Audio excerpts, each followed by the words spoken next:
Ya, menit 20, Rizky Ridho blunder. Timnas Indonesia tertinggal 1-2. Informasi selanjutnya, hasil Timnas Indonesia jauh lebih impresif, kalah 1-2 dari Libya. Simak selengkapnya di sini bersama saya untuk Anda. Di informasi bola yang pertama. Nah, Timnas Indonesia memang tertinggal 1-2 dari Libya pada menit ke-20 pada laga uji coba di Stadion Titanic Mardan, Antalya, Turki pada Jumat 5 Januari malam. Rizky Ridho melakukan blunder yang berujung pada gol kedua Libya yang dicetak oleh Ahmed Ekrawa. Ya, bek Persija Jakarta itu melakukan blunder saat back pass ke Hernando Ari. Bermaksud mengamankan bola umpan dari Justin Hubner dengan melakukan back pass kepada Hernando. Umpan dari Rizky Ridho terlalu lemah. Bola kemudian direbut oleh Ekrawa. Dengan tenang, Ekrawa kemudian melakukan gocekan dengan melewati Hernando dan menceploskan bola ke gawang Indonesia yang kosong. Sebelumnya, Timnas Indonesia memang unggul lebih dulu pada menit ke-6 lewat gol Yakob Sayuri. Pemain PSM Makassar itu sukses meneruskan umpan tarik dari Ivar Jenner. 2 menit berselang, Libya sukses menyamakan kedudukan 1-1 lewat gol Osama El Sharimi setelah memanfaatkan bola liar di depan kotak penalti Indonesia. Timnas Indonesia bermain jauh lebih impresif saat dikalahkan Libya 1-2 pada laga uji coba leg kedua Stadion Titanic Mardan, Antalya, Turki pada Jumat 5 Januari malam. Tim asuhan Sinteyong bermain jauh lebih bagus daripada saat dikalahkan Libya 0-4 pada pertemuan pertama. Timnas Indonesia menunjukkan permainan yang lebih solid di leg kedua ini. Laga baru berjalan 3 menit, Libya sudah mengancam gawang Indonesia. Kiper Hernando Ari harus melakukan penyelamatan penting ketika salah satu pemain Libya melepaskan tendangan keras dari luar kotak penalti. Di babak kedua permainan, Timnas Indonesia tetap impresif. Peluang emas didapat Indonesia pada menit ke-60 lewat Marcelino Ferdinand. Menerima umpan sodoran Yakob Sayuri. Marcelino berdiri bebas di dalam kotak penalti Libya, namun tendangannya masih melambung. Tim Merah Putih kembali mendapatkan peluang emas untuk menyamakan kedudukan pada menit ke-88 lewat Justin Hubner. Usai menerima umpan terobosan Ridho, Hubner berada dalam posisi 1-1 dengan kiper Murat Alohesi. Sayang, tendangan keras Hubner berhasil diblok oleh kiper Libya. Dan di 5 menit akhir laga, Indonesia mendominasi pertandingan. Tapi sayang, tim Garuda tetap gagal mencetak gol. Alhasil, skor 1-2 untuk Libya pun bertahan sampai akhir laga. Mengapa Timnas Indonesia sulit menang di ajang piala bergengsi dunia? Ya, sepak bola merupakan olahraga yang paling populer di dunia, termasuk di Indonesia. Tapi sampai hari ini, Timnas Indonesia belum pernah lolos ke Piala Dunia. Turnamen sepak bola bergengsi di dunia ini. Hal itu menimbulkan pertanyaan, mengapa Timnas Indonesia sulit menang di ajang tersebut? Ya, terdapat beberapa faktor yang menyebabkan Timnas Indonesia sulit menang di Piala Dunia. Faktor-faktor itu dapat dikategorikan menjadi faktor internal dan juga faktor eksternal. Kita mulai di faktor internal.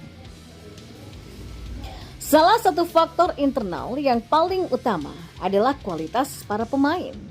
Timnas Indonesia memiliki banyak pemain yang berbakat, namun kualitas mereka masih belum cukup untuk bersaing dengan pemain-pemain dari negara-negara lain yang sudah lebih maju dalam pembinaan sepak bola. Faktor internal lainnya adalah pembinaan usia dini. Nah, pembinaan usia dini merupakan fondasi penting untuk membangun tim sepak bola yang kuat. Namun, pembinaan usia dini di Indonesia masih belum berjalan dengan baik. Hal ini disebabkan oleh berbagai faktor, seperti kurangnya sarana dan prasarana, minimnya pelatih yang berkualitas, dan kurangnya dukungan dari pemerintah. Selain itu juga, mentalitas pemain ini menjadi faktor yang perlu diperhatikan. Pemain Timnas Indonesia sering kali terlihat kurang percaya diri ketika bertanding di level internasional. Dan memang hal itu disebabkan oleh berbagai faktor, seperti tekanan dari supporter, minimnya pengalaman di level internasional, dan kurangnya prestasi yang diraih. Lalu bagaimana dengan faktor eksternal? Selain faktor internal, ada juga faktor eksternal yang turut mempengaruhi performa timnas Indonesia.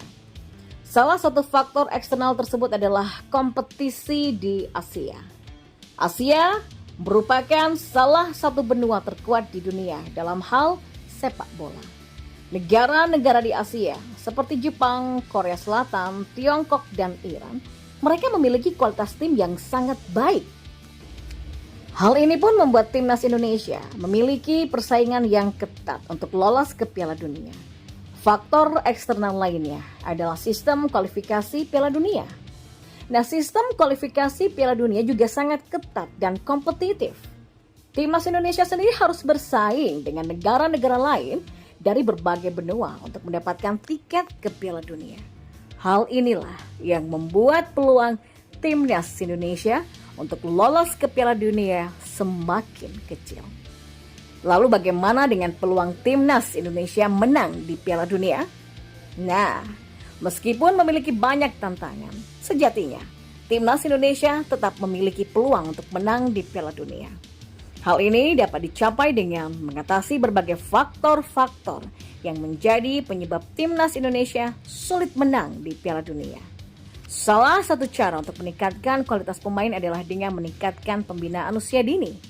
Pembinaan usia dini yang baik akan menghasilkan pemain-pemain yang berbakat dan siap bersaing di level internasional. Pemerintah dan pihak swasta perlu bekerja sama untuk meningkatkan kualitas pembinaan usia dini di Indonesia.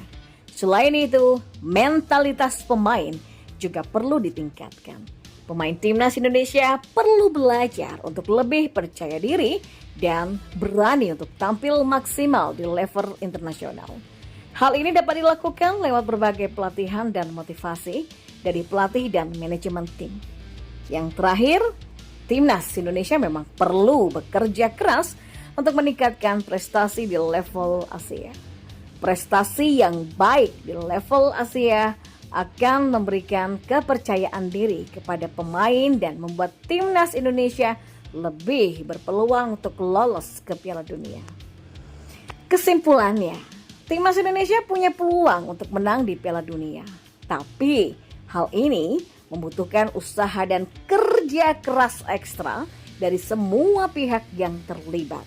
Dari pemerintah, pihak swasta, pelatih, manajemen tim, dan para pemainnya harus benar-benar bekerja sama untuk mengatasi berbagai faktor yang menjadi penyebab timnas Indonesia sulit untuk menang di Piala Dunia.